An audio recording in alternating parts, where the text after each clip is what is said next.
मित्र, सामने आपके सवाल है, एक घन के एक फलक का जो पेरीमीटर है वो 20 है, उसका वॉल्यूम बताना है। घन क्या होता है? घन या घनाभ एक बॉक्स की तरह होता है। घनाभ और घन एक ही चीज़ है, ठीक है, एक ही आकृति है। साइड्स जो है वो घन की सारी बराबर होती हैं, घनाभ की जो है वो सभी बराबर नहीं होती। लंबाई, चौड़ाई, ऊंचाई जो है वो घनाभ की अलग अलग होती है, ठीक है, और घन की जो है वो तीनों बराबर होती है, ठीक है। 6 फलक होते हैं, किसी भी बॉक्स में 6 फलक होते हैं, ठीक है। जैसे अगर हम एक आयत लें और एक ऐसे आयत लें तो इसको जब हम जोड़ेंगे तो आपका इसमें ये बॉक्स बन गया और इसके 6 फलक होते हैं, ठीक है। एक तो सामने और पीछे और दाएं और बाएं और ऊपर और नीचे, ये 6 फलक हैं, ठीक है। तो एक फलक इसमें जैसा है, सारे फलक उसी तरह हैं, ठीक है। तो इसमें जो है मतलब कहने का ये मतलब है जो 6 फलक हैं वो आयताकार हैं, ठीक है। अगर उसकी लंबाई कुछ है तो चौड़ाई दूसरी है, ठीक है। लेकिन यहाँ पे बात हो रही है घन की। घन बनता है वर्ग से। अगर ये वर्ग है, ठीक है, इस तरह हम बना सकते हैं, तो ये आपका क्यूब बन गया। वर्ग से, स्क्वायर से क्यूब का निर्माण होता है। इसमें 6 फलक हैं। 6 फलक जो हैं वो सभी क्यूबिकल हैं, वर्गाकार हैं, ठीक है। प्रश्न में दे रखा है घन के एक फलक का परिमाप, ठीक है। परिमाप का मतलब होता है चारों तरफ की दूरी। तो किसी भी एक फलक का जो पेरीमीटर है वो 20 है और वर्ग का, तो एक जो फलक है वो वर्ग जैसा दिख रहा है, तो वर्ग का जो परिमाप होता है वो चारों भुजाओं का टोटल होता है या भुजा का 4 गुना होता है, ठीक है। तो आप कह सकते हैं 4s, s means side, 4 into side is equal to 20, ठीक है।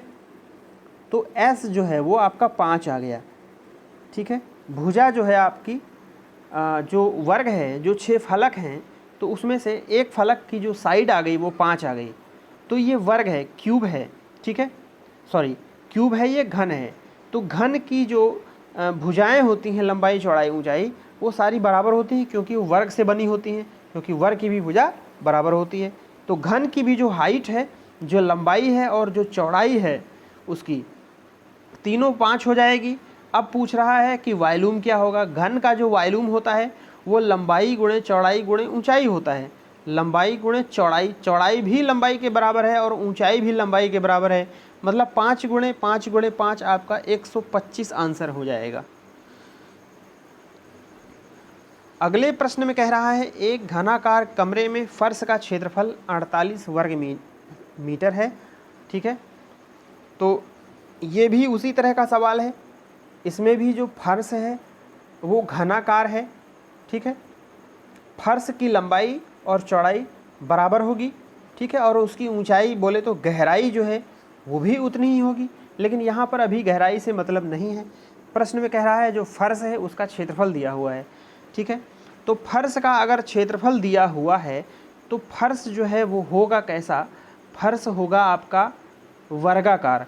उसका क्षेत्रफल दे रखा है, तो फर्श का जो शेप है वो वर्गाकार है और वर्ग का क्षेत्रफल होता है भुजा इंटू भुजा या भुजा स्क्वायर। और भुजा स्क्वायर मतलब ए अगर मान लेते हैं तो ए स्क्वायर बराबर 48 दे रखा है, ठीक है। अगर हम ए बराबर स्क्वायर हटाएं तो अंडर रूट 48 16 गुणे 3 लिख सकते हैं। 16 का वर्गमूल 4 हुआ और 3 अंडर रूट में ही रहा, तो भुजा जो है आपकी आ गई 4 अंडर रूट 3। वर्ग की जो भुजा आ गई, जो फर्श की जो भुजा आ गई, घनाकार कमरे में जो फर्श है उसकी जो भुजा आ गई वो कितनी आई है आपकी? 4 अंडर रूट 3 आई है।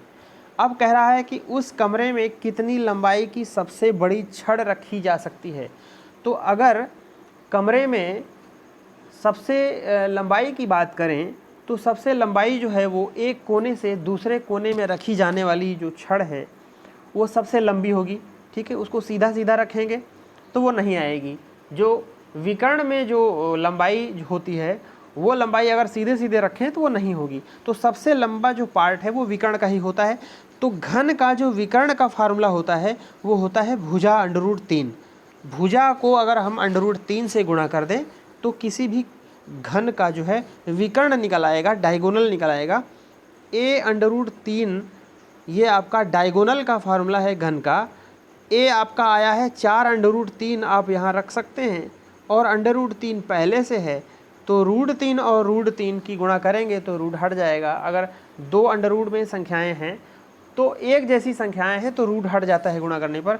तो यहाँ पे 4 × 3 12 आंसर हो जाएगा आपका। 12 मीटर लंबी छड़ रखी जा सकती है। अगला प्रश्न है, एक घन का कुल पृष्ठीय क्षेत्रफल 96 वर्ग सेंटीमीटर है तो उसका आयतन होगा। तो घन को समझने की ज़रूरत नहीं है, आपको मैंने बताया कि घन क्या होता है। ठीक है, अब इसमें कह रहा है घन का कुल पृष्ठीय क्षेत्रफल। अब ये पृष्ठीय क्षेत्रफल क्या होता है? कुल पृष्ठीय क्षेत्रफल, घन में फलक कितने होते हैं? जो उसका बेस होता है, ठीक है, जिसके सहारे उसको रखा जा सकता है, वो बेस जो है उसका जो फलक है, टोटल फलक उसके 6 हैं। तो जितने भी फलक हैं उनका अगर हम एरिया निकालें, जोड़ दें, वही कहलाएगा उसका कुल पृष्ठीय क्षेत्रफल। तो एक फलक जो है उसका एरिया कितना होगा? a × a मतलब a²। ठीक है, डिटेल में बता रहा हूँ। तो एक फलक का जो क्षेत्रफल है वो वर्गाकार है, लंबाई गुणे चौड़ाई a × a जो है एक फलक का क्षेत्रफल हुआ। 6 फलक अगर हैं उसमें तो 6 × a²। तो किसी भी घन का जो कुल पृष्ठीय क्षेत्रफल होता है वो 6 × भुजा² होता है। उसका फार्मूला इस तरह क्रिएट हुआ, 6 × भुजा²। 6 × भुजा² हमको दे रखा है बराबर किसके? 96 के। प्रश्न में कह रहा है कि जो सरफेस एरिया है, टोटल सरफेस एरिया है वो 96 है, और टोटल सरफेस एरिया हमने जो है फार्मूले से क्या जाना? 6a², और हम दोनों को बराबर कर देंगे। जब हम कैंसिल करेंगे तो a² बराबर 16, a बराबर 4 आ जाएगा। मतलब घन की जो साइड है, जो भुजा है, वो 4 आ जाएगी। अब इसका आयतन निकालना है घन का। तो घन का आयतन सीधे आप लंबाई चौड़ाई ऊंचाई की गुणा कर दीजिए। चाहे घन हो चाहे घनाभ हो, आपको लंबाई चौड़ाई ऊंचाई की गुणा करनी है। घन में क्या है कि लंबाई चौड़ाई ऊंचाई सेम रहती है, तो क्यूब कर देना है या गुणा ही कर दो, 4 × 4 × 4, या 4 का क्यूब कर दीजिए। घनाभ में तीनों चीज़ अलग होती है। तो जब हम गुणा करेंगे तो आंसर आपका आ जाएगा 64 घन सेंटीमीटर। ठीक है, यहाँ पे 2 गलत लिखा हुआ है, ये 3 होगा। घन का यूनिट 3 पावर में चढ़ाते हैं, और क्षेत्रफल है तो पावर में 2 लिखते हैं। लास्ट सवाल है, यदि एक घन का विकर्ण √12 सेंटीमीटर है तो उसका आयतन क्या है? ठीक है, अभी मैंने बताया कि घन का जो विकर्ण है, अभी एक सवाल आया था कि कितनी लंबी से लंबी छड़ रखी जा सकती है। तो विकर्ण जो है, जो एक कोने से दूसरे कोने को मिलाने वाली जो है, जो सबसे दूर कोना है, पास वाले कोने को नहीं, कोने तो बहुत हैं, एक घनाकार कमरे में बहुत कोने हैं। ठीक है, 2 2 4 2 6 2 8 हैं, लेकिन जो सबसे दूर वाला कोना है उसको मिलाने पर जो डिस्टेंस होगा वो सबसे लंबा होगा। तो घन का जो विकर्ण है वो उसका फार्मूला क्या है? भुजा को जब हम √3 से गुणा करते हैं तब वो हमें निकलता है डायगोनल। ठीक है, डायगोनल का फार्मूला होता है भुजा √3, और दे भी रखा है √12। घन का विकर्ण a√3 होता है और 12 दे भी रखा है। दोनों को हम जो है बराबर कर देंगे। अब इसको कैलकुलेट करेंगे तो ये 4 × 3 हो जाएगा। ठीक है, फैक्टर करेंगे, फिर 4 बाहर आ जाएगा, 4 का वर्गमूल 2 हो जाएगा, 2 √3, और ये आपका a√3 हो जाएगा। ये आपका कैंसिल हो जाएगा, √3 a बराबर 2 आ जाएगा। अब निकालना क्या है? उसका आयतन निकालना है। तो घन का आयतन क्या होता है? भुजा क्यूब होता है, या तीनों लंबाई चौड़ाई ऊंचाई की गुणा कर दीजिए। लंबाई चौड़ाई ऊंचाई घन में बराबर होती है, 2 2 2 2 × 2 × 2, या 2 का क्यूब कर दीजिए। तो 8 जो है आपका आंसर आ जाएगा।